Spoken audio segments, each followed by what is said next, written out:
everyone, you're watching News Epicenter with me, Maria Shakil. We keep our focus on the great Bengal loot that continues to sting the Trinamool Congress. Now, for the first time since being arrested, Partha Chatterjee has broken his silence. Speaking exclusively to CNN News 18, he has alleged that he is a victim of a conspiracy. He also questioned the party's move to sack him and said that it will affect the investigation. On the other hand, there has been big revelations by Arpita Mukherjee, who was jointly questioned with Partha yesterday. She broke down before the Enforcement Directorate on seeing the pictures of cash recovered from her residence. She has alleged that Partha Chatterjee's men had access to her apartment and they might have put the cash there without her knowing about it, something which is almost unbelievable. Partha Chatterjee, meanwhile, who was present in the same chamber, remained silent. The Enforcement Directorate has discovered a list of 10 luxury apartments owned by Arpita Mukherjee in Kolkata, and 4 of her cars have now gone missing. All, very expensive cars, Mercedes and SUVs. The ED has also discovered a real estate company registered under Arpita's Belgarchia flat. The agency is trying to ascertain whether this was a shell company through which the money was laundered. The TMC, meanwhile, maintains it has walked the talk by sacking Partha Chatterjee, adding that the law should take its course. The big question is, does the scam stop at Partha Chatterjee, or is this just the tip of the iceberg? Or is he just the scapegoat? We'll get you an overview of the entire scam in just a bit. But first, how the drama unfolded today.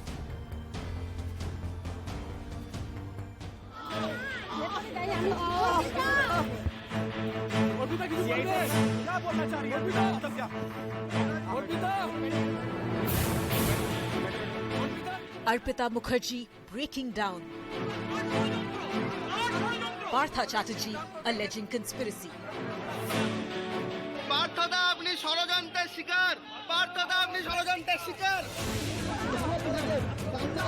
The two faces of the Bengal SSC scam clearly on the back foot.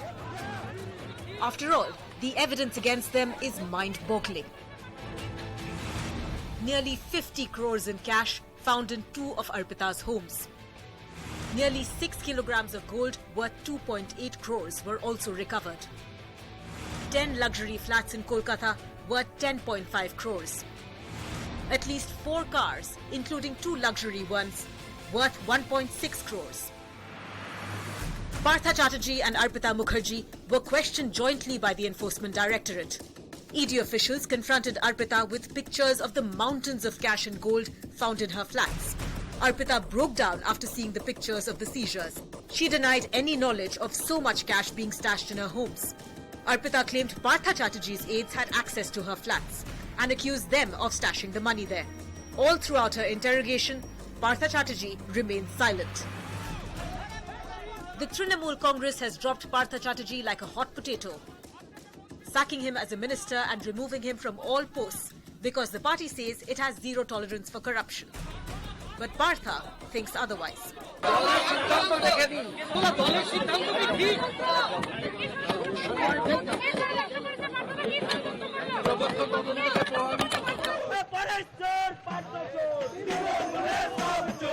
The BJP claims that a scam of such magnitude couldn't have happened without Chief Minister Mamta Banerjee's nod. Mamta Banerjee is the kingpin of this scam, and the investigation will soon reach her doorsteps. So can the Trinamool Congress absolve all responsibility by simply sacking Partha Chatterjee? Let me give you a sense of where did it all begin. It starts in 2016. School Service Commission of West Bengal releases notification for selection of candidates. So there is a job which is put on the block. Please come take the job, because there are applicants who then apply for it. 2017 is when the exams are conducted, but results are not declared as a merit list. Each candidate is given access to the check to check his or her individual score. Why was the merit list not disclosed is the second question. 2019, that is after 2 years. 2019 is when petitions are filed before the Calcutta High Court for the release of this merit list, because the SSC has failed clearly to comply with the HC's order, that is High Court's order, that petitioners had filed, saying clearly that this cannot be an argument that there is COVID pandemic and everything doesn't seem to be working. 2021, again 2 years later, School Service Commission agrees to release the merit list.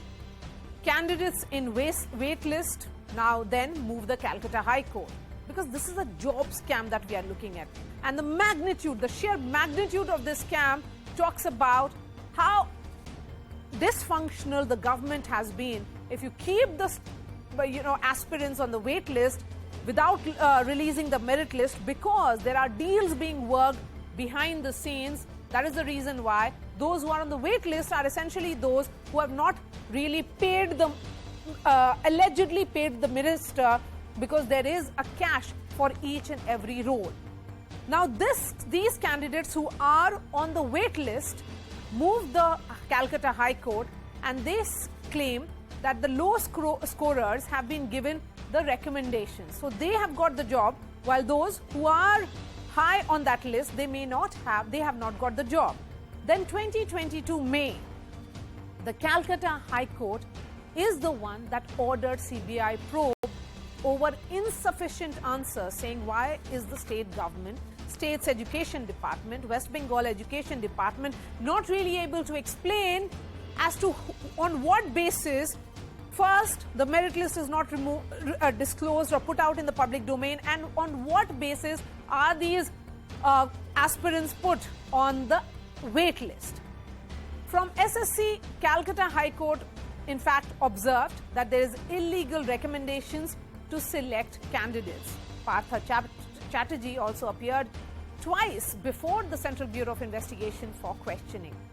In June this year, the Enforcement Directorate then enters this entire investigation, because there is a visible PMLA, money laundering, which has happened here. ED launches investigation into alleged money laundering. July 22nd is when Partha Chatterjee is questioned by the Enforcement Directorate. Then we see mounds of cash, lot of money being seized, cash, gold from Partha Chatterjee's aide, Arpita Mukherjee's home. July 23rd is when the ED arrests both Partha Chatterjee and Arpita Mukherjee. July 25th, Partha Chatterjee and Arpita Mukherjee are told clearly that their custody is extended till August 3rd. July 27th, there is another round of raids that happen at a set of apartments which are owned by Arpita Mukherjee, in which more cash is seized, gold, property deeds. Total seizure, in fact, goes up to over 50 crores. So it begins in 2016, and can the Chief Minister continue to say that she has walked the talk and that there is nothing more for the Trinamool Congress to do?